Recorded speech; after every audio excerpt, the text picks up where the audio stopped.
crois que tu connais bien, Oui. notamment Franck que tu as retrouvé hier. Oui, avec grand plaisir. Nous avons été partenaires d'attaque à l'Estac à 3 en 95 avec Alain Perrin et on est monté en Ligue 2. Voilà, j'ai fini meilleur buteur du national. Puis Franck était en grande partie responsable aussi parce que bon, on avait une très bonne entente sur le terrain et en dehors aussi. Une bonne attaque de choc alors. Ça marchait pas mal. Ouais. Ça marchait pas mal. La Coupe de France, qu'est-ce qu'elle représente cette compétition pour toi dans ta carrière de joueur, d'entraîneur? Qu'est-ce que tu as comme anecdote ou comme souvenir particulier? Comme joueur, j'ai fait 7 32e de finale. Voilà, et puis j'ai eu un quart de finale de la Coupe de la Ligue avec Poitiers. En tant qu'entraîneur, j'ai 3 32e de finale, 2 avec Jura et une avec le FC Dieppe, notamment contre Nantes en 2012, on avait perdu 3-2. Voilà, donc ça représente quelque chose oui, d'important. Alors j'ai gagné aussi la Gambardella avec le Havre en 89. J'ai toujours, elle appartient aux joueurs, voilà, c'est des émotions différentes du championnat. Nous, on est pour les gamins qui sont là, c'est une aventure exceptionnelle. Au-delà du match de Coupe de France, parce qu'il y a la prise en charge du voyage, de l'hébergement. Et on a été super accueillis à la Fédé en s'entraînant à la Clairefontaine. Et hier, avec la rencontre de M. Cambouaré et la visite du centre. Et puis cet après-midi, la Beaujoire. Donc voilà, les gamins ont. C'est plus qu'un match votre venue finalement. Oui, il y a le match, mais ça englobe vraiment tout pour eux qui sont très très loin de tout ça, même s'ils aiment le foot et ils suivent le foot. Mais bon, voilà, de voir un grand stade, des centres d'entraînement, des garçons qui s'entraînent tous les jours, voilà, ça leur met quand même, ça leur fait voir qu'il y a du travail. Ouais. Voilà, qu'il y a du travail et c'est complètement différent du loisir qu'eux font au niveau du foot sur le club. Nous avons, nous, déjà à notre actif 3 qualifications pour le 3e tour. La première, c'était maintenant il y a 3 ans. On a rencontré Lanvic, devant laquelle nous nous sommes inclinés sur un score de 2-1. On a eu les 10 premières minutes que nous, on aurait compté hors match, ça aurait été bien. On a encaissé nos 2 buts dans les 10 premières minutes. Et puis on a réussi ensuite à faire pour le moins égalité avec l'équipe adverse. L'année dernière, nous étions qualifiés aussi, mais Covid oblige, celui-ci a eu raison de nous d'une façon très sportive ou anti-sportive, peu importe. Et puis cette année, je suis très content que les joueurs qui justement étaient sélectionnés l'an dernier pour venir puissent être présents, avec la chance pour eux de rencontrer une Nationale 3. Donc ça s'interprète sous différents angles, cette chance.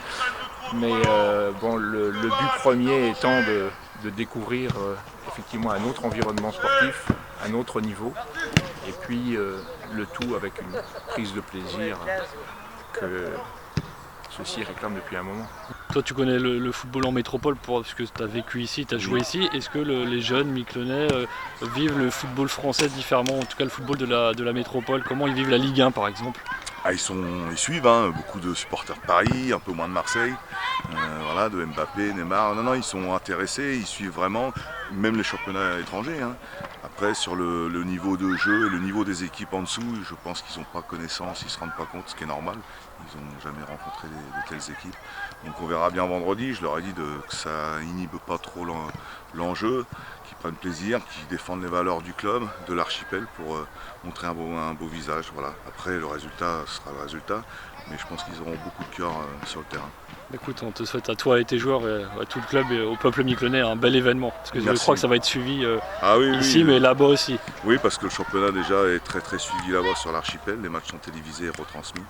Voilà, donc c'est quelque chose qui est important et qui mérite de perdurer dans l'avenir. Voilà, même si le hockey reste le sport majeur à Saint-Pierre. Tous ces joueurs-là, tous ces jeunes sont des fanatiques du suivi des grandes compétitions, donc la Coupe de France en fait partie. Si vous leur parlez Ligue des Champions de chacune des équipes et éventuellement même de chacun des joueurs, ils vous répondront quasiment sans faute. Ce sont des passionnés de foot et donc oui, nous sommes loin de la métropole. Pour autant, le foot français, ils le suivent très bien et les grands leaders pour beaucoup d'entre eux, il suffit de regarder leur maillot hors terrain pour comprendre que les Pogba et autres sont bien entendu portés avec fierté. Par contre, l'USS Avertou, je suppose que c'est pas un club qu'ils ne connaissaient de prime abord jusqu'à maintenant. Non, tout à fait. Pour nous, l'USS Avertou, non, il est apparu dans nos connaissances que le jour du tirage. Très vite fait sur l'internet, c'est quoi là? Et donc première découverte c'est une N3, deuxième découverte, bon, on a regardé un peu le palmarès de cette équipe et puis on s'est approché de Vertou, donc on a eu quelques informations complémentaires. Non, c'était un club effectivement qu'on ne connaissait pas du tout.